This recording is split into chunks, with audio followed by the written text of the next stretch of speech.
Dear friends, my name is Hang with Saigon. On today's episode, I'm going to share with you how to sit on the floor in meditation.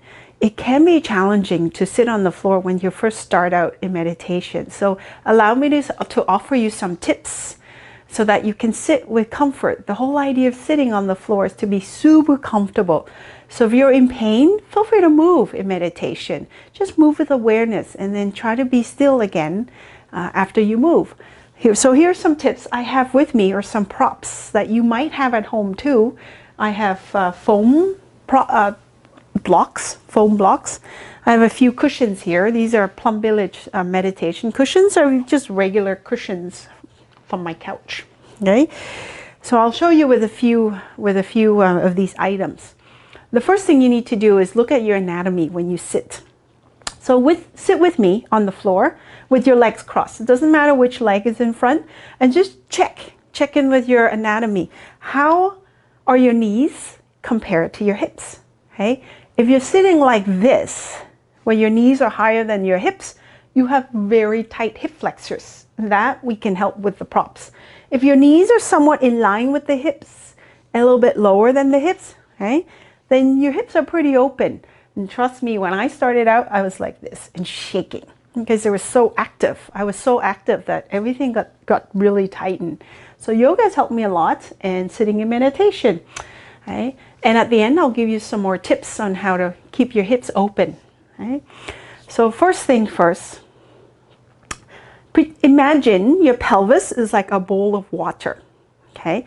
When the hips or flexors, your psoas muscles, are very tight, right, it pulls on your knee, and you sit like this, okay, with this bowl, like the bowl of water. Okay, what we want to do is tip the bowl of water forward just a little bit of water to come out.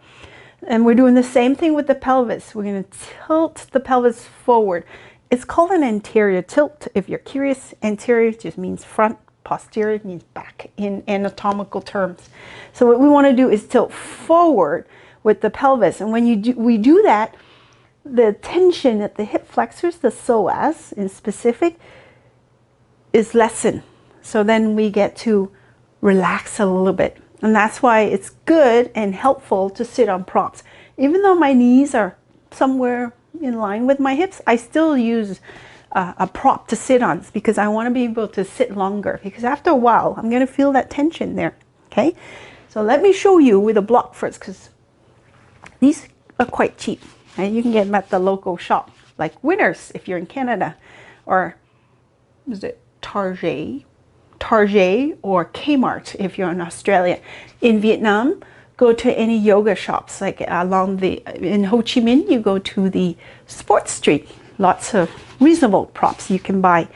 So again, we want to sit on the prop in this case, the block, to create an anterior tilt forward like this with the pelvis. Okay, I'll turn to my side so you can see. So what we don't want to do on the prop or the block is to sit right on top of it. Okay, if you sit right on top, your bowl is still flat. You haven't tilted any water forward. So we need to scoot to the front. Okay, but make sure that your sits bone, those bony bits on your tush, right, are on the block. You don't want to sit off the block. Okay, so I'm going to scoot forward. So now my bowl of water is tilted for a little bit, and I can feel it right away, the release in my psoas muscle. So just use your block and try it now if you haven't yet. Okay, so sit at the edge. Okay, I usually sit on the first half or first third of the block, and you do the same thing with any cushions. Okay, again, if I sit right on top, bowl still flat. Move myself to the front, bowl is tilted forward, and I feel that release. Right? Now, another question is, you sit on the bolster or a block, and your knees are still higher up than your hips, and you're going to feel a lot of tension when that happens. So what we want to do is take two more props, like two blocks, and support the thighs. Okay? And then you want to sit upright to stay alert when you're meditating, and your hands could rest anywhere that's comfortable for you on your thigh. Okay. Make sure you sit upright, chin slightly tucked in, roll the shoulders up, back, and down to lengthen your spine even more and allow the crown to reach for the sky and the sits bone root into the earth. Look at this. I'm very comfortable for my meditation now. Okay, so I'll see you later. I'm going to meditate a little bit. Hi friends, I'm back. That was a very good meditation. So I hope my suggestions are helpful to you. If you like to keep your hip flexors open and continue to stretch them out, there's a few things you can do. One is to continue to sit on the floor every day, especially when you watch TV in the comfort of your home, or go to Saigon on YouTube. We have 2 videos called hip opening sequence that you can practice every day. I suggest at least once a day. If you have time, do it in the morning when you wake up, and do it at night before you go to sleep. So I do in the morning so I can enjoy my coffee too.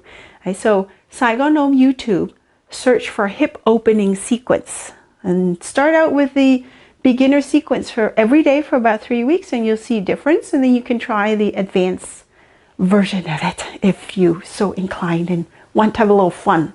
I throw in some arm balance and poses in the advanced sequence. So email me or us, Sarah and myself, if you have any questions about sitting. The address will come up shortly. Thank you for joining me. Have a lovely day. Namaste. Don't forget to smile.